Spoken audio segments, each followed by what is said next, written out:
Child Haven, and this is Beth Humphrey. She's the assistant clinical director. And because my voice is going out, she's going to do most of the talking. So we're going to show you a video, and then we'll go into the services that we provide.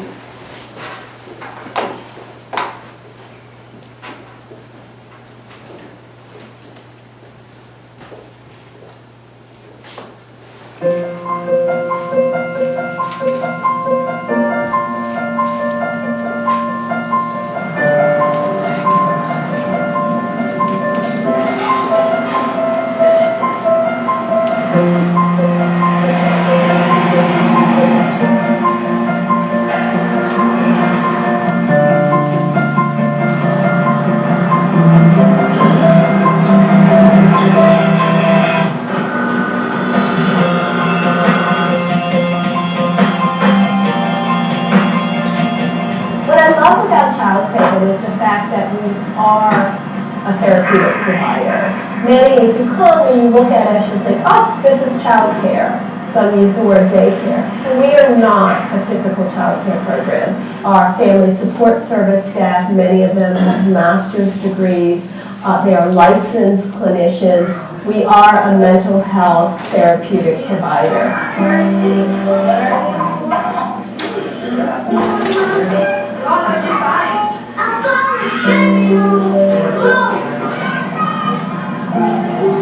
Exercise and outdoor activity for children is extremely important. We deliver an hour a day of exercise, be it indoor or outdoor play. And what we're teaching through that is how to regulate aggressive behaviors. And then they also get an opportunity to practice cooperative skills with one another. Come here! Come here!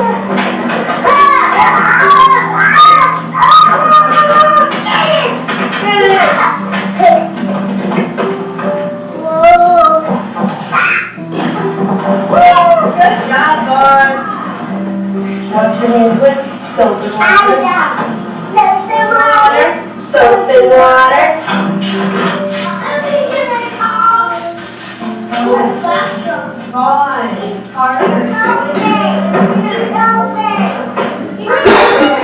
Vaughn, what's something you do when you're angry? You make that sound? You're making that sound. That's Do good. you run away? Yeah, you do run away. And that's okay to walk away. When we look at the way teachers are working in the classroom, teachers are using everyday life experiences to help address things like in their social skills, self-regulation, impulse control. She feels the breeze blow her hair. She watches the water and the wide world comforts her. That teacher is more than the typical teacher teaching the colors or the ABCs. Our primary goal with these children is to help these children to be successful in a typical child care setting.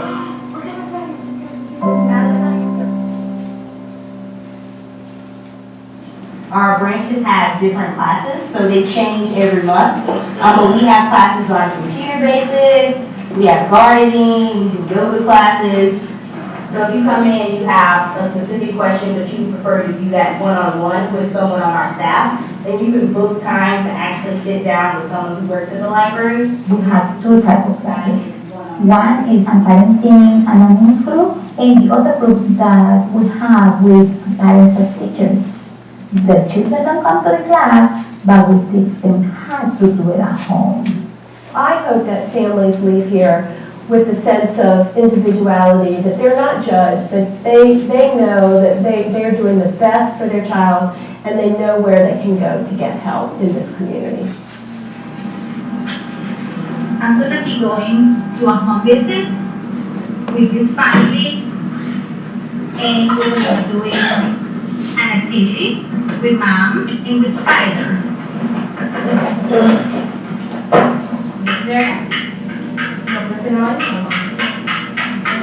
We were role playing with the parents, our parents we do, and we share some blocks, right, around them. And one was the child, and one was the mom. So I was with this client, and I was the mom and she was the child, and I tried to model her how to get her child engaged into playing with Legos, right? And she said to me, wow, I didn't think about saying the colors of the blocks. I was like, I mean, they have no idea how to do it.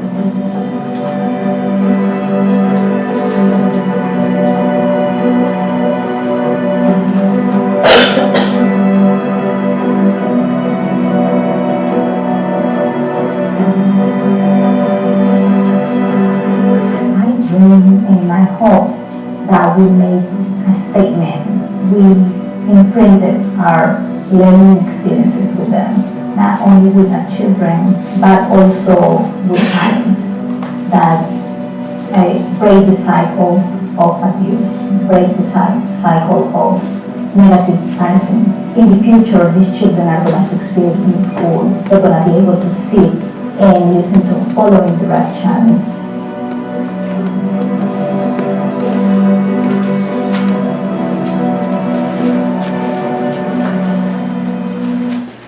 So our program in a nutshell serves children and families that have been touched by poverty, abuse, neglect, other traumas that might have happened to children. We deal with a lot of trauma children at our facility. We've got children on the autism spectrum at our facility because we're teaching a lot of behavioral management type of stuff. So we have a really broad range of families that we're dealing with. We have biological families, adoptive families, foster care families. And so the parent interaction piece and that weekly engagement with the parent also in home visitation is a really great component of our program.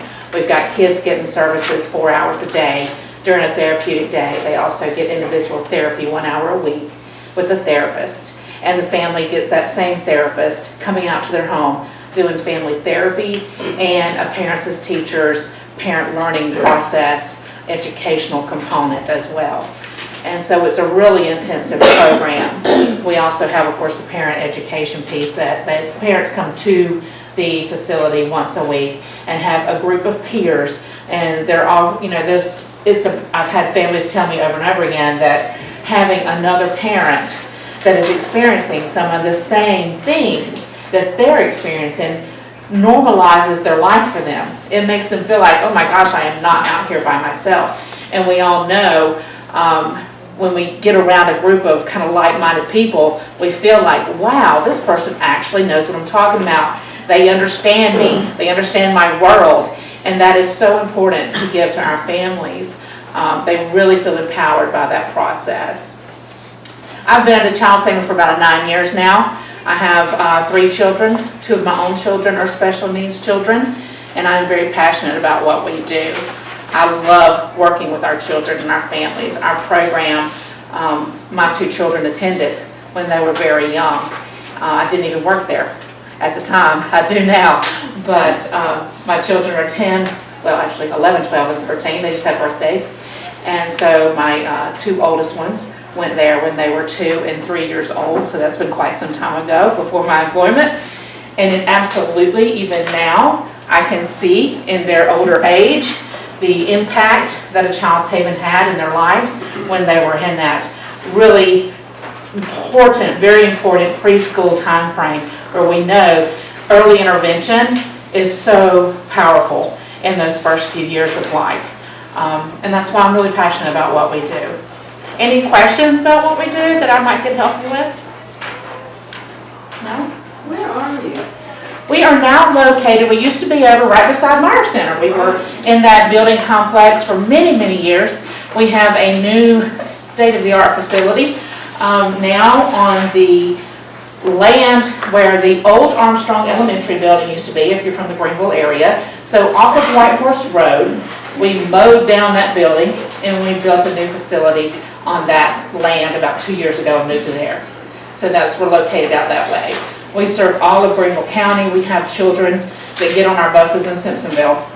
We have kids that get on our buses close to Easley and TR, and, you know, we're really spread out. We have families, right now, we have, I think, at least 2 families that they drive their children from Spartanburg to Greenville to get our services, because there's nothing like us anywhere in the state.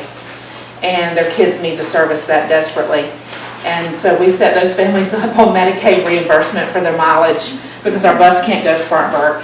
But the Medicaid reimbursement helps them to be able to navigate and get their kid to a service that their child desperately needs. So we're serving kids from multiple counties.